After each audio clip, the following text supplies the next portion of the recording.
joined with a 6th grade teacher, Joel Gladfelter. He does 6th grade social studies, and I worked with him a little bit earlier in the year, and I'm going to skip half of what we did. The computers, the laptops, those kind of things. Mr. Gladfelter works a lot with laptops in his classroom. And one of the things that we worked on earlier in the year was starting to use MyBigCampus as a resource. So can you kind of give us an overview of how you started using that and what kind of things you've added throughout the year? Sure. When we first started using MyBigCampus, there was a learning curve where Chris introduced me to it, and I started by uploading PowerPoint presentation so that the students could follow along on their own when we were looking at taking class notes. That was the easiest, just uploading a document.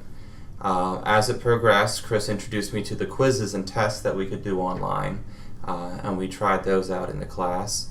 And eventually we started adding documents to keep up with the curriculum so that students could follow along at home with either notes or with assignments or directions that they could, their parents could help them at home by actually seeing the materials. Now, was this something that you just sat down and for a week straight didn't leave the computer, or? It felt like it. It does take a little bit of time, but we're talking about a whole year. So as you went into new units, that's when you added the content. Yeah. Like I said, it started out with one or two things at a time, seeing how it would work.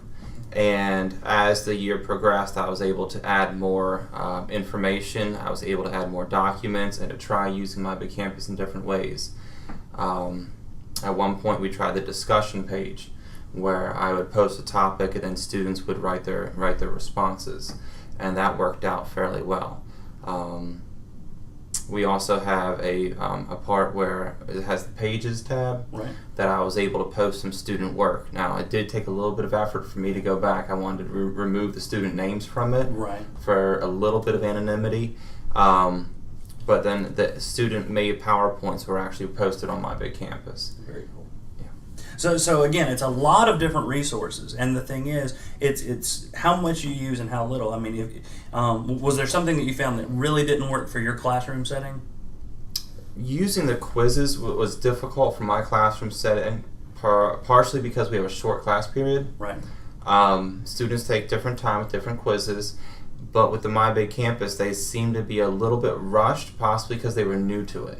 Right. We have a short class period, and to get the computers up and running, get the students logged on, get them logged into MyBigCampus, then to take the quiz. In the short class period, it felt like they were then hurried in taking the quizzes, and some of them didn't even finalize turning it into me. Right. So they had started it, and then they didn't finish it by the time the class was up, or they thought they had finished it and they hadn't. Okay. Well, and that's something to point out, because not everyone's going to have the same situation. With 6th grade, you don't have permanent computers. You have a laptop card. Yes. You have, and the laptops are, we'll just be honest, they're antiquated. They're not always user-friendly. Yeah, so sometimes there's running into just getting them on and logged in can take a huge chunk of that short class period.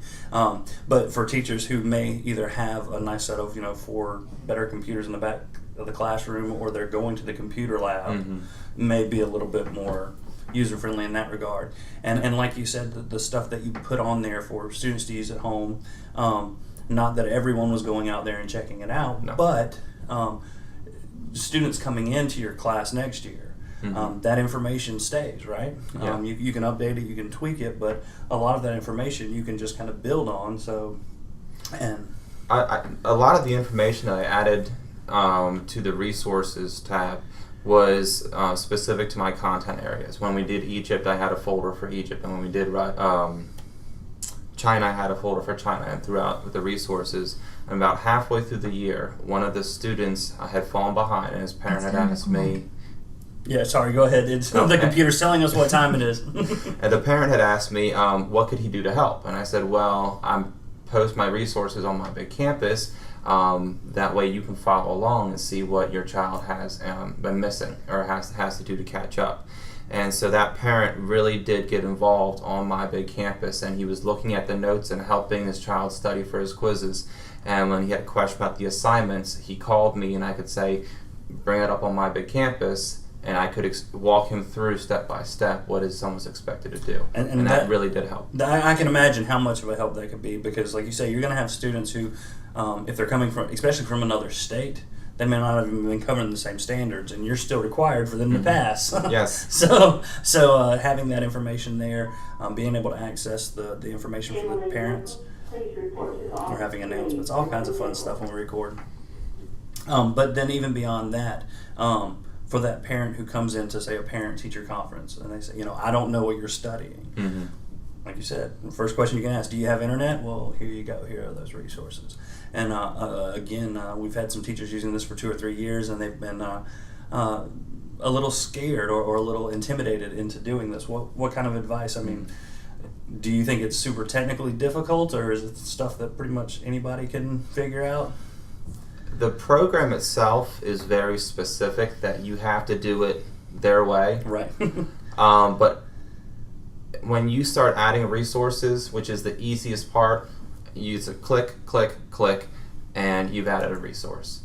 Very simple to use in that respect. But you do have to spend the time to get to know the program, because you have to do it the way that they want you to.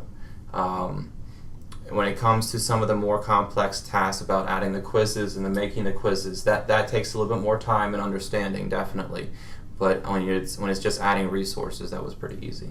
Sounds good. Well, and if you have an interest in trying out MyBigCampus and some of the things, adding resources to your web pages or other assignments, there are going to be links in the YouTube channel, maybe down in the description, to other tutorials. Some of these I'm going to be making, but I'm also going to link to some that are already on YouTube. There's a lot of great resources showing you how to do this. So please give it a try, and don't feel like you have to do it all at once. Like we said, Mr. Gladfelter has been working on this all year, and within this year's period of time, even though he's been working on it less than some teachers have, he's got a ton of resources.